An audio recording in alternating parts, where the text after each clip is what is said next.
My friends, good evening. No surprise, Bayrou didn't survive the vote of confidence, so he jumped ship. Tomorrow morning, he's going to go submit his resignation, which will be accepted, and then it'll be yet another of Macron's prime ministers to be ousted after just a few months. France is starting to look more and more like Italy during the Berlusconi era, where you see coalition governments, agreements, disagreements being put in place, and then collapsing afterwards. All of this is Macron's management, which is increasingly leading the country toward being absolutely ungovernable. So, in a way, for a man who likes to manage through chaos, I think he's not unhappy because he might find himself in a good position at some point. If there's no government, he could end up with absolute discretionary powers, which suits the character very well.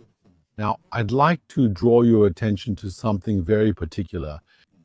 If you look at this week in the United Kingdom, I know the French weren't looking toward the United Kingdom this week. They were looking toward France because of what I just said. Well, if you look at the United Kingdom, there was pretty much the same thing. So this time in London, it wasn't Prime Minister Starmer who stepped down, but almost his entire entourage. He fired many ministers to protect himself, but his position is still very weak and he could be ousted. Somewhere, we're extremely surprised by the synchronicity between French and British political life. It feels like if we were conspiracy theorists. Fortunately, I'm not one. You're on an extremely well-managed channel.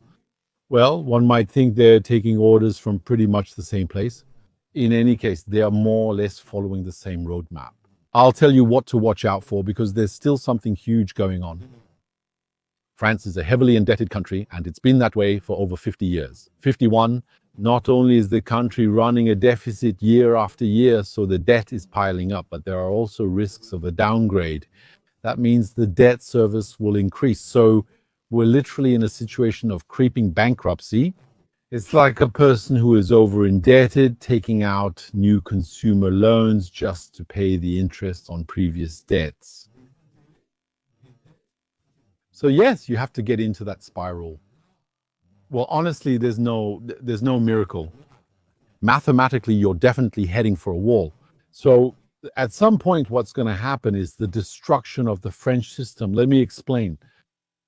Consider the United Kingdom. It's been like this since Thatcher. There's a kind of logic that was, we don't have public services. There has never been a mentality or logic of public service in the United Kingdom. Unlike France, France is a country that since 1945 has really had this strong awareness of public service. In the United Kingdom, as I said, they had a neo-Victorian mindset. We won't collect many taxes because we don't provide public services or give you anything. And you manage, you handle your own money, and then you do what you want. That was kind of the logic. The United Kingdom, deeply in debt and borrowing at nearly 6% on 30-year rates, faces almost certain bankruptcy at that rate. I mean, they can still hold on for a few months, but it's over, it's finished. So what's going to happen? They're playing the only card they have left, which is to blow up taxes. They're moving towards taxes at the French level, and almost every day, sometimes even twice a day, we hear about new taxes, which puts the population at risk. Because you realize you're in a country where there are no public services. You're effectively paying taxes to the private sector since you cover all expenses yourself. You pay privately for daycares, doctors, and schools. But now, not only do we not provide these services, but they also take away the money that would have previously allowed you to pay privately. Just to compare the United Kingdom and France. Just so you know, I realize many French people rightly criticize their system's decline. I'm just giving an example. In France, you have private schools. I've done surveys on Twitter. There are people who pay dozens of euros per month for a private school. Why? Because it's under contract and the state pays private school teachers. Why? It makes sense that the children aren't in public schools, so they're reducing the burden on public schools. So it's reasonable for the state to help fund their education, right, Sue? Imagine that in the United Kingdom, not only does the state not pay the teachers in private schools, but on top of that, it has imposed a 20% value-added tax on tuition fees, causing a lot of parents to take their children out. All right, so what am I telling you? In the United Kingdom, unlike France or Canada, there are no public services or captioning and few taxes. Their only means of intervention for a country in debt and on the verge of ruin was to significantly increase taxation. Okay, Sue, we're in France now. We're going to switch to France. In France, taxes are very high. Increasing taxes in France really doesn't make much sense anymore. They can just say, well, we're not going to operate on the rich anymore. In the 1700s, that meant the wealthy. One was trapped. He had his land, he had his fields, he had his cattle, he had his castle. If you raise taxes, he has no choice but to pay you.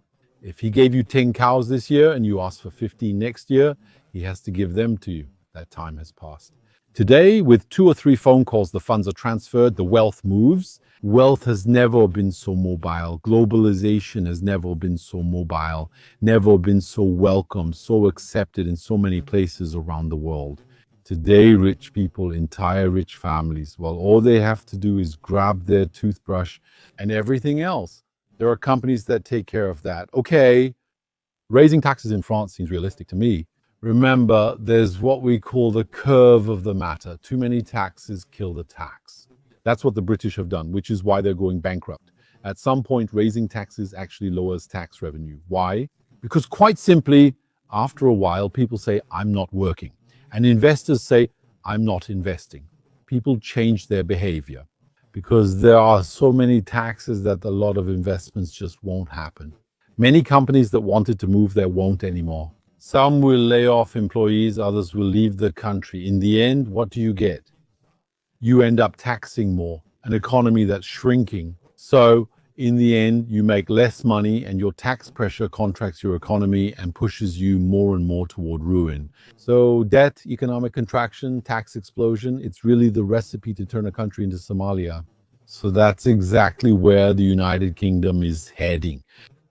It's really a future failed state. It's at that point, it's literally a country on the brink of final ruin. Now, France.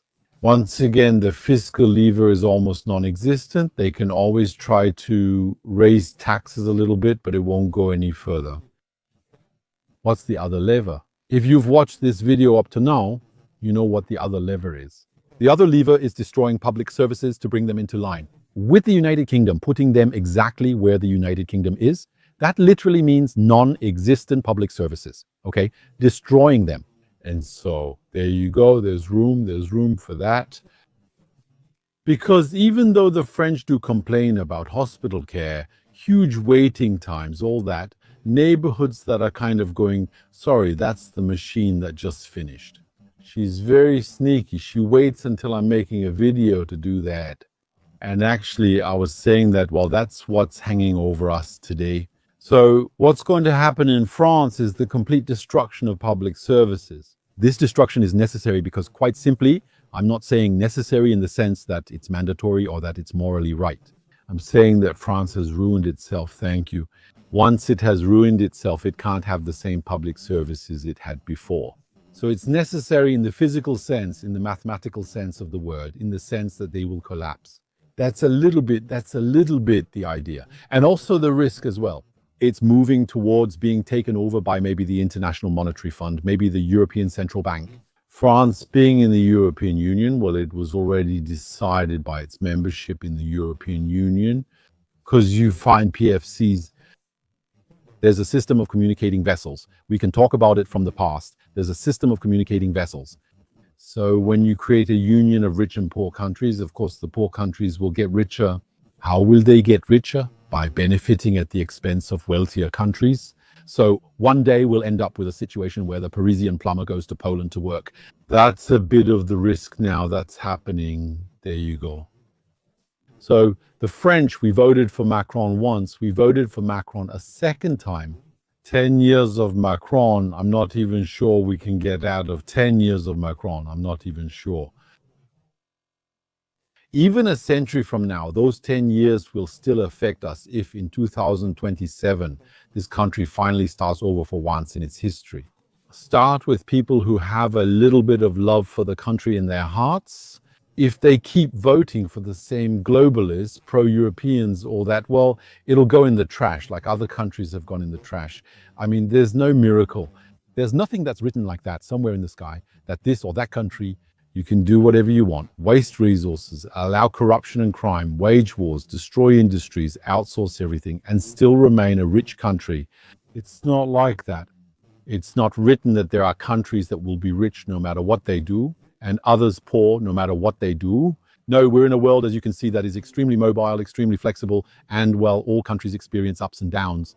Except what's terrible is that what's happening in France isn't just a simple downturn. This isn't from brotherhood, but a planned destruction. We'll watch the news together in the coming days.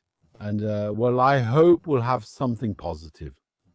But for now, there are people who say, yeah, it's not positive. I'd really like to find some positive news. If you know of one, drop it in the comments. I'd really appreciate it. Thank you, and I'll see you in the next video. Ciao. If you know of one, drop it in the comments. I'd really appreciate it. Thank you.